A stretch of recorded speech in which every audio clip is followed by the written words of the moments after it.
Hello friends, स्वागत है आपका आपके अपने चैनल स्टडी फॉर एसएससी में। तो फ्रेंड्स, आज के इस वीडियो में हम लोग अनुच्छेद 1 से लेकर अनुच्छेद 100 तक के अनुच्छेदों को कवर करेंगे, जो कि आपके पॉइंट ऑफ व्यू से वेरी इंपॉर्टेंट है। तो चलिए देर न करते हुए आज के इस वीडियो को शुरू करते हैं।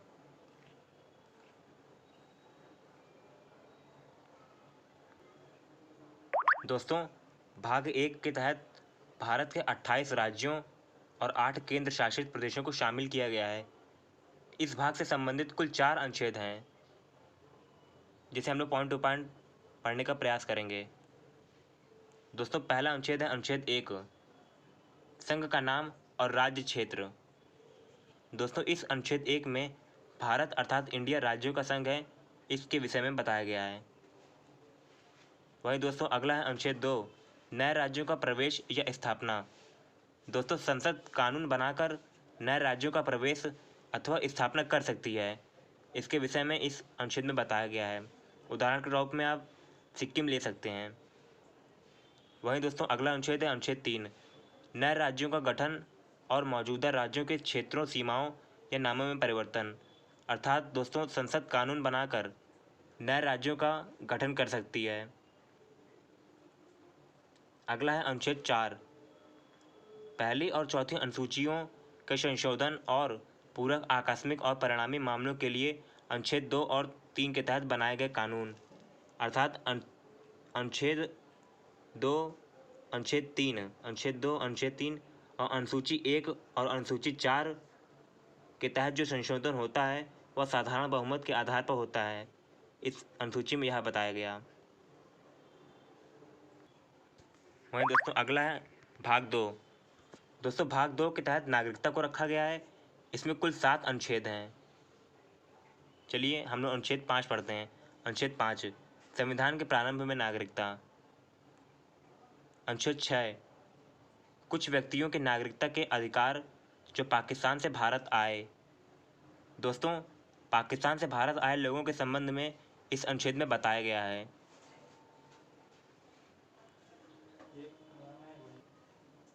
दोस्तों, 19 जुलाई 1948 1948 से पहले जो लोग पाकिस्तान से भारत आ गए थे उन सबको भारतीय नागरिकता तो दे दी जाती है, परंतु जो लोग भारत इस तारीख के बाद आए हैं उन्हें 6 माह बाद भारतीय नागरिकता दी जाएगी। इसके विषय में इस अनुच्छेद में बताया गया है। दोस्तों, अगला है अनुच्छेद 7, पाकिस्तान में कुछ प्रवासियों के नागरिकता के अधिकार। दोस्तों, इस अनुच्छेद में भारत से पाकिस्तान गए लोगों के संबंध में बताया गया है। दोस्तों, 1 मार्च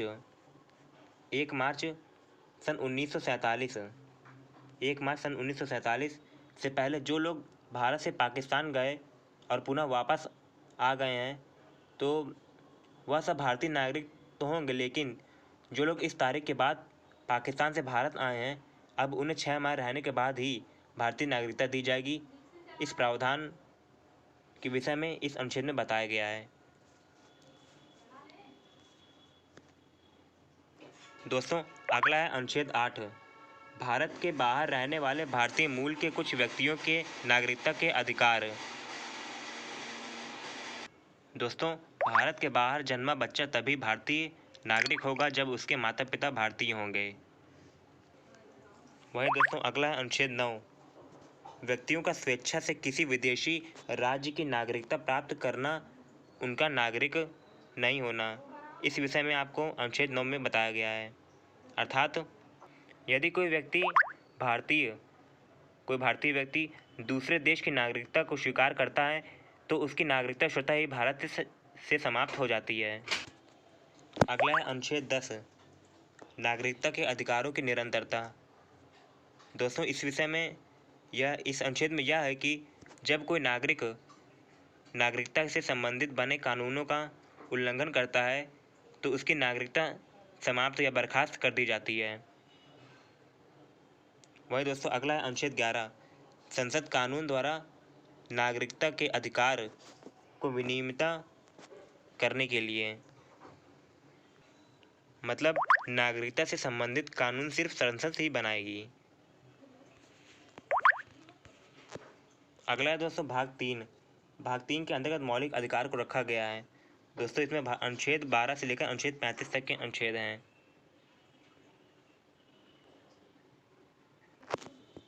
दोस्तों अनुच्छेद 12 में राज्य शब्द को परिभाषित किया गया है। वहीं दोस्तों अनुच्छेद 13 इसमें मौलिक अधिकारों से असंगत या उनका अपमान करने वाले कानून के विषय में बताया गया है। अगला है दोस्तों अनुच्छेद 14। अनुच्छेद 14 कानून के समक्ष समानता और विधियों का संरक्षण के विषय में इस अनुच्छेद में बताया गया है। वहीं दोस्तों अगला है अनुच्छेद 15। धर्म, मूल, वंश, जाति, लिंग या जन्म स्थान के आधार पर भेदभाव का निषेध इस अनुच्छेद के अंतर्गत बताया गया है। वहीं दोस्तों अगला है अनुच्छेद 16। सार्वजनिक रोजगार के मामलों में अवसर की समानता। अगला है दोस्तों अनुच्छेद 17। अस्पृश्यता का उन्मूलन।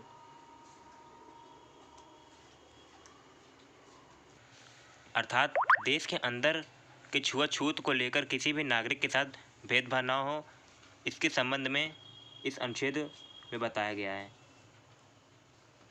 अगला है दोस्तों अनुच्छेद 18। उपाधियों का उन्मूलन।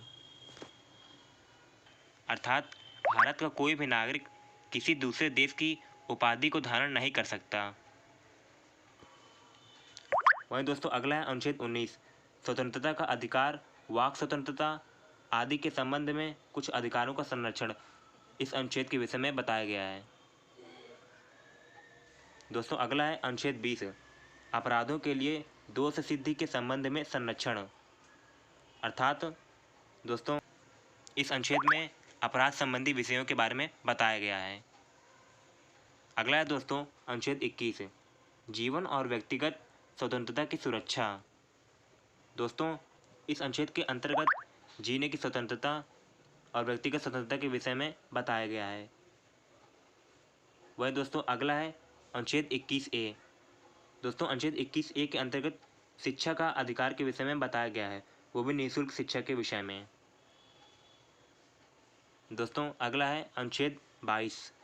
कुछ मामलों में गिरफ्तारी और नज़रबंदी के खिलाफ संरक्षण। दोस्तों इसके तहत जब किसी को पुलिस गिरफ्तार करती है तो उसके संरक्षण के लिए निम्न 3 प्रकार के अधिकार दिए गए हैं, जो कि निम्न हैं। दोस्तों इसको आप अपने नोट्स में नोट कर लीजिएगा पॉइंट टू पॉइंट।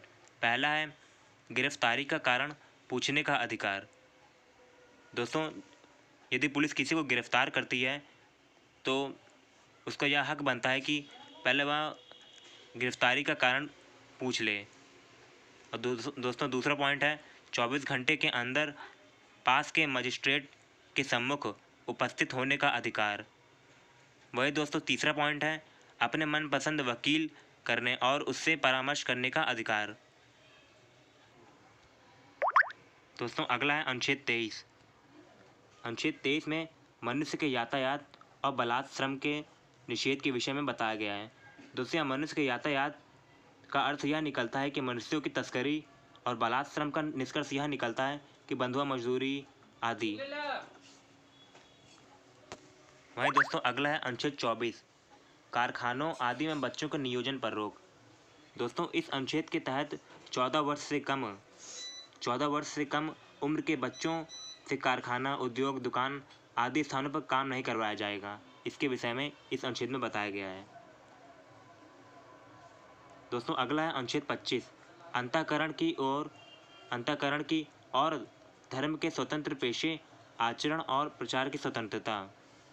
दोस्तों इस अनुच्छेद के तहत कोई भी व्यक्ति या नागरिक अपने धर्म को छोड़कर दूसरे धर्म को अपना सकता है, लेकिन धर्म रिश्वत या लालच या दबाव में आकर परिवर्तन नहीं करेगा। इस अनुच्छेद में यह बात बताई गई है। दोस्तों अगला है अनुच्छेद 26। धार्मिक मामलों के प्रतिबंध की स्वतंत्रता। दोस्तों प्रत्येक नागरिक को अपने अपने धार्मिक स्थलों को स्थापित करने या उसका प्रबंध करने का पूरा हक है। इस अनुच्छेद में इस विषय में बताया गया। वहीं दोस्तों अगला है अनुच्छेद 27। किसी धर्म विशेष के प्रचार के लिए करों के भुगतान की स्वतंत्रता। दोस्तों एक धर्म को बढ़ावा देने के लिए सरकार धर्म के नाम पर टैक्स नहीं लगाएगी। इस विषय में बताया गया। अगला है अनुच्छेद 28। कुछ शिक्षण संस्थानों में धार्मिक शिक्षा या धार्मिक पूजा में उपस्थिति के बारे में स्वतंत्रता। दोस्तों, सरकारी, गैर सरकारी और निजी संस्थानों में किसी एक धर्म को लेकर धार्मिक शिक्षा नहीं दी जाएगी। इस अनुच्छेद में इस विषय में बताया गया। निखिल दोस्तों, जब कोई संस्था किसी विशेष धर्म को लेकर ही स्थापित की जाती है तो वहाँ धार्मिक शिक्षाएं दी जा सकती हैं। जैसे गुरुकुल में एक विशेष धर्म को लेकर ही शिक्षा दी जाती है। और दूसरे तौर पर हम देख सकते हैं मदरसा में भी मुस्लिम भाई बहन अपने धर्म को लेकर शिक्षा प्रदान करते हैं। दोस्तों, अगला है अनुच्छेद 29, अल्पसंख्यकों के हितों का संरक्षण। दोस्तों, सभी अल्पसंख्यकों को अपनी भाषा, लिपि, संस्कृति, बोली को बचाने व उसको बढ़ावा देने का अधिकार है। इस अनुच्छेद में इसके विषय में बताया गया है। वहीं दोस्तों, अगला है अनुच्छेद 30, अल्पसंख्यकों को शैक्षणिक संस्थानों की स्थापना और प्रशासन का अधिकार। दोस्तों, सभी अल्पसंख्यकों को अपनी धार्मिक संस्थाओं को स्थापित करने तथा उनका प्रबंध करने का भी अधिकार है। वहीं दोस्तों, अगला अनुच्छेद है 31। अनुच्छेद 31A के तहत संपदा आदि के अधिग्रहण के लिए प्रावधान करने वाले कानूनों की बचत के विषय में बताया गया है। अगला है अनुच्छेद 31 का B, कुछ अधिनियमों और विनियमों का सत्यापन। अगला है अनुच्छेद 31C, कतिपय निर्देशक सिद्धांतों को प्रभावी करने वाले कानूनों की बचत। अगला है दोस्तों अनुच्छेद 32। इस भाग द्वारा प्रदत्त अधिकारों के प्रवर्तन के लिए उपाय। अगला है अनुच्छेद 33। इस भाग द्वारा प्रदत्त अधिकारों को बलों आदि पर लागू करने में संशोधन करने की संसद की शक्ति प्रदान की गई है। संसद कानून बनाकर सेना, अर्धसैनिक बल, CID, रॉ आदि जैसी सेवाओं में कार्यरत लोगों के लिए मौलिक अधिकार में कटौती कर सकती है। इस विषय में इस अनुच्छेद में बताया गया है।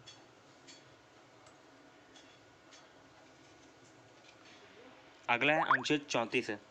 इस भाग द्वारा प्रदत्त अधिकारों पर निर्बंधन, जबकि किसी भी क्षेत्र में मार्शल लॉ लागू किया जा सकता है, इसके विषय में बताया गया है।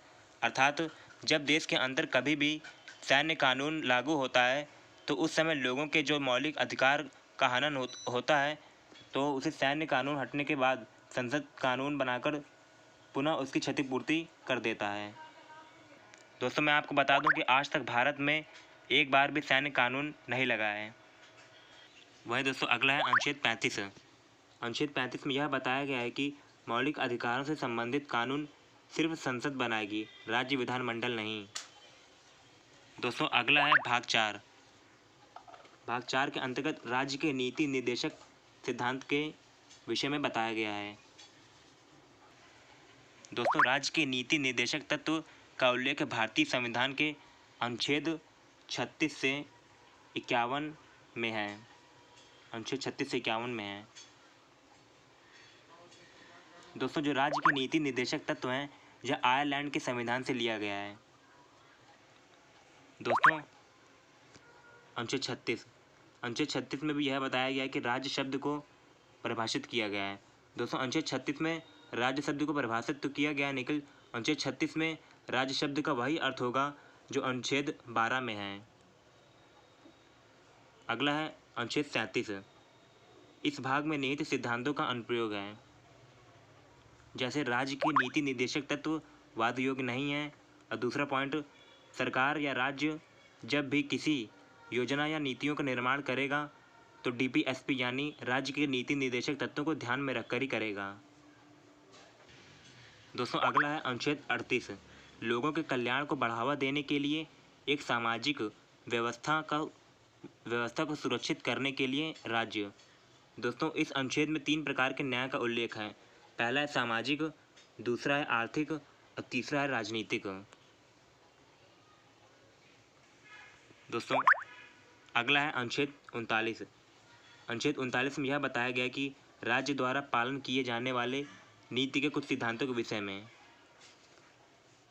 वहीं दोस्तों, अगला है 39 का A, समान न्याय और मुफ्त कानूनी सहायता के विषय में।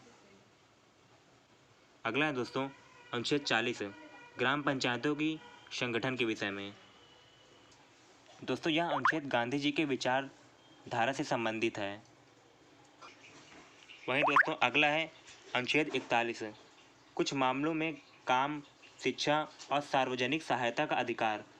दोस्तों राज्य सभी को काम देगा तथा लोक सहायता उपलब्ध कराएगा, इस अनुच्छेद में यह बताया गया है।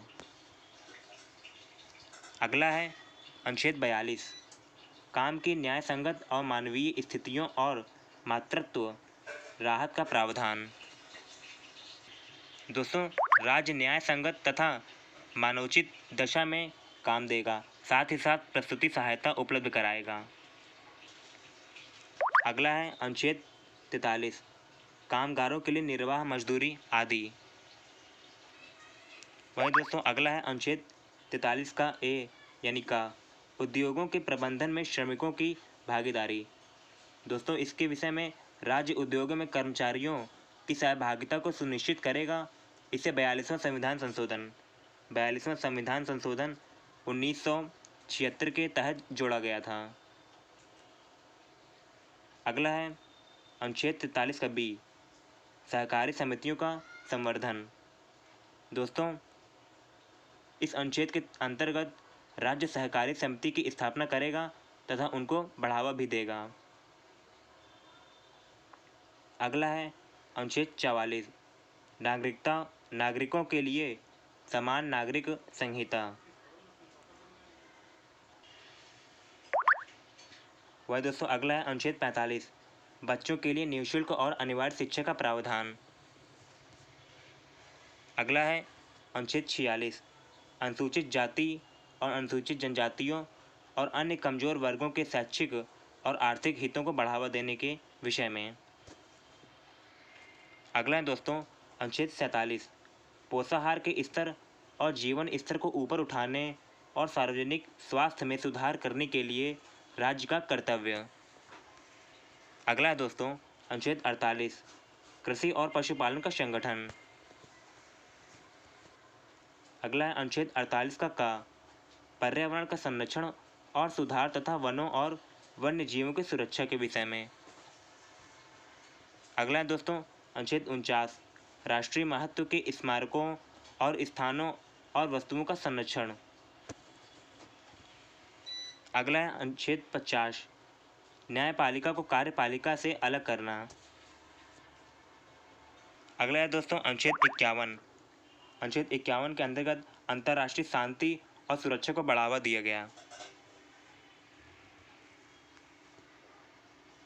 अगला है दोस्तों भाग 4, इसके अंतर्गत मौलिक कर्तव्य को रखा गया है। दोस्तों मौलिक कर्तव्य के अंतर्गत एक अनुच्छेद को रखा गया है जो है 51A। तो फ्रेंड्स मौलिक कर्तव्य के विषय में मैं आपके लिए अलग से एक वीडियो बना दूंगा, तब तक हम लोग आगे चलते हैं। अगला है दोस्तों भाग 5। भाग 5 में संघ को रखा गया है। जैसा कि दोस्तों आप लोग को पता होगा, संघ में 4 विषय शामिल हैं। पहला कार्यपालिका, दूसरा विधायिका, तीसरा न्यायपालिका और चौथा CAG।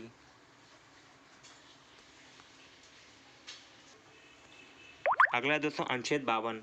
अनुच्छेद 52 के अंतर्गत भारत के राष्ट्रपति के विषय संबंधित कुछ जानकारियाँ बताई गई हैं। अगला है दोस्तों अनुच्छेद 53, संघ की कार्यपालिका की शक्ति के विषय में बताया गया है। अगला है दोस्तों अनुच्छेद 54, राष्ट्रपति के चुनाव संबंधी विषयों में बताया गया। वही दोस्तों अगला है अनुच्छेद 55। अनुच्छेद 55 में राष्ट्रपति के चुनाव का तरीका बताया गया। अगला है दोस्तों अनुच्छेद 56, राष्ट्रपति के पद का कार्यकाल कितना होता है, इसके विषय में इस अनुच्छेद में बताया गया है। दोस्तों अगला है अनुच्छेद 57। दोस्तों अनुच्छेद 57 के अंतर्गत इसके अंतर्गत पुनर्निर्वाचन के लिए पात्रता के विषय में बताया गया है। वह दोस्तों अगला है अनुच्छेद 58, राष्ट्रपति के रूप में चुनाव के लिए योग्यता प्रदान की गई है। अगला दोस्तों अनुच्छेद 59, राष्ट्रपति के कार्यालय की शर्तों के विषय में इस अनुच्छेद में बताया गया।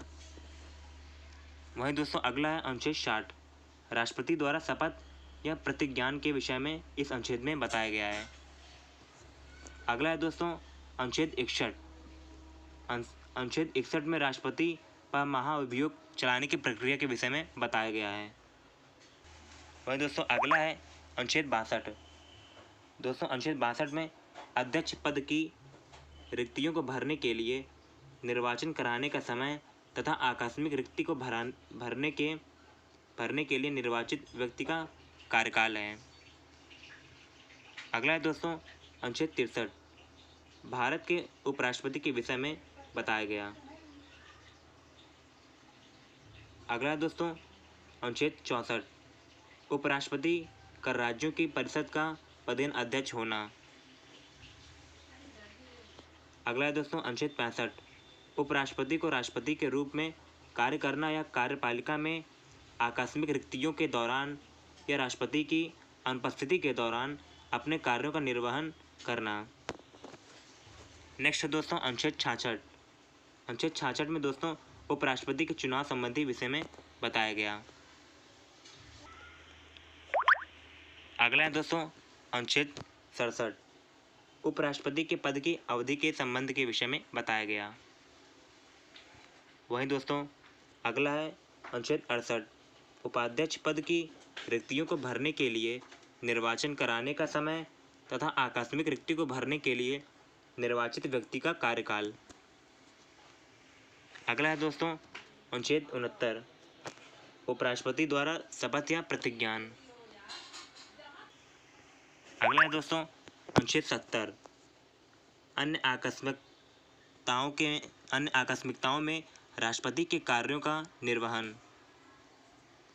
अगला है दोस्तों अनुच्छेद 71, राष्ट्रपति या उपराष्ट्रपति के चुनाव से संबंधित या उससे संबंधित मामले। अगला है दोस्तों अनुच्छेद 72, राष्ट्रपति की क्षमता आदि प्रदान करने की शक्ति और कुछ मामलों में सजा को निलंबित करने, हटाने या कम करने के विषय में बताया गया। वहीं दोस्तों अगला है अनुच्छेद 73, संघ की कार्यकारी शक्ति की सीमा के विषय में बताया गया है। अगला है दोस्तों अनुच्छेद 74। दोस्तों इस अनुच्छेद के अंतर्गत मंत्रिपरिषद राष्ट्रपति को सहायता और सलाह दे सकती है, इस विषय में बताया गया। अगला है दोस्तों अनुच्छेद 75, मंत्रियों के रूप में अन्य प्रावधान। अगला है दोस्तों अनुच्छेद 76, भारत के लिए अटॉर्नी जनरल सरकारी व्यवसाय का संचालन के विषय में बताया गया।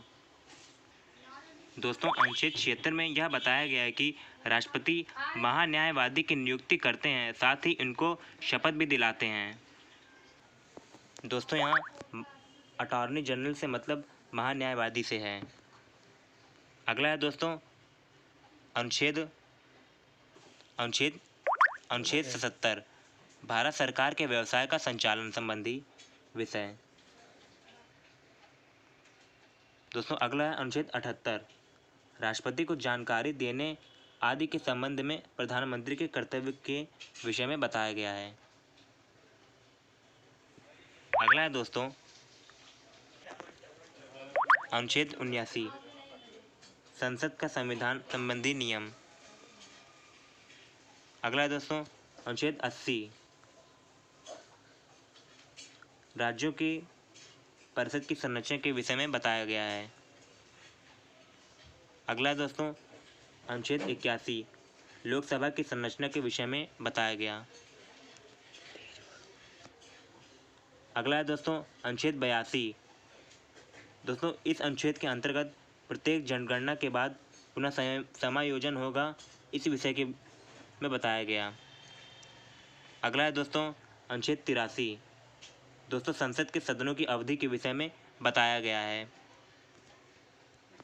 नेक्स्ट है दोस्तों अनुच्छेद 84, संसद की सदस्यों के लिए योग्यता के विषय में बताया गया। अगला है दोस्तों अनुच्छेद 85। दोस्तों अनुच्छेद 85 के अंतर्गत संसद के सत्रावसान और विघटन के विषय में बताया गया। चलिए दोस्तों अगला है अनुच्छेद 86, सदनों को संबोधित करने और संदेश भेजने का राष्ट्रपति का अधिकार संबंधी नियम बताया गया। अगला है दोस्तों अनुच्छेद 87, राष्ट्रपति का विशेष अभिभाषण। नेक्स्ट दोस्तों, अनुच्छेद 88 सदनों के संबंध में मंत्रियों और महान्यायवादी के अधिकार संबंधी विषय। अगला है दोस्तों अनुच्छेद 89 राज्यों की परिषद के अध्यक्ष और उपाध्यक्ष के विषय में। नेक्स्ट है दोस्तों अनुच्छेद 90 उपसभापति के पद से अवकाश और त्यागपत्र और पद से हटाए जाने का प्रावधान। नेक्स्ट है दोस्तों अनुच्छेद 91 उपाध्यक्ष या अन्य व्यक्ति की अध्यक्ष के पद के कर्तव्यों का पालन करने या अध्यक्ष के रूप में कार्य करने की शक्ति के विषय में। नेक्स्ट है दोस्तों अनुच्छेद 92 अध्यक्ष या उपसभापति का अध्यक्षता नहीं करना जबकि उनके पद से हटाने का प्रस्ताव विचाराधीन है। नेक्स्ट है दोस्तों अनुच्छेद 93 लोकसभा के अध्यक्ष और उपाध्यक्ष के विषय संबंधी। वही दोस्तों अगला है अनुच्छेद 94 अध्यक्ष और उपाध्यक्ष के पदों का अवकाश और त्यागपत्र और पद से हटाए जाने का प्रावधान। नेक्स्ट है दोस्तों अनुच्छेद 95 उपाध्यक्ष या अन्य व्यक्ति की अध्यक्ष के पद के कर्तव्यों का पालन करने या अध्यक्ष के रूप में कार्य करने की शक्ति। नेक्स्ट दोस्तों अनुच्छेद 96 अध्यक्ष या उपाध्यक्ष को पद से हटाने के लिए एक प्रस्ताव की अध्यक्षता नहीं करने के लिए विचाराधीन है। अगला है दोस्तों अनुच्छेद 97 अध्यक्ष और उपसभापति और अध्यक्ष और उपाध्यक्ष के वेतन और भत्ते संबंधी विषय। वही दोस्तों अगला है अनुच्छेद 98 संसद का सचिवालय संबंधी नियम। अगला है दोस्तों अनुच्छेद 99 अनुच्छेद 99 में सदस्यों द्वारा शपथ या प्रतिज्ञान संबंधी विषय। और दोस्तों लास्ट है अनुच्छेद 100 दोस्तों सदनों में मतदान रिक्तियों और गणमूर्ति के बावजूद सदनों की कार्य करने की शक्ति के विषय में बताया गया। अपने साथ तो दोस्तों आज के लिए बस इतना ही। मुझे उम्मीद है कि मेरा यह वीडियो आपको अच्छा लगा होगा। तो फ्रेंड्स आप लोग परेशान मत होइए। इस वीडियो में मैंने अनुच्छेद 1 से लेकर अनुच्छेद 100 तक के अनुच्छेदों को कवर किया है। बचे हुए अन्य अनुच्छेदों को मैं नेक्स्ट वीडियो में पार्ट 2 बनाकर उसमें प्रोवाइड करा दूँगा। तो फ्रेंड्स अगर आपको ये वीडियो अच्छा लगे तो मेरे चैनल को सब्सक्राइब करें, लाइक करें, शेयर करें और बेल आइकन को ज़रूर प्रेस कर दीजिए जिससे आपको आने वाली अगली वीडियो की नोटिफिकेशन मिलती रहे। तब तक के लिए जय हिंद, जय भारत, धन्यवाद।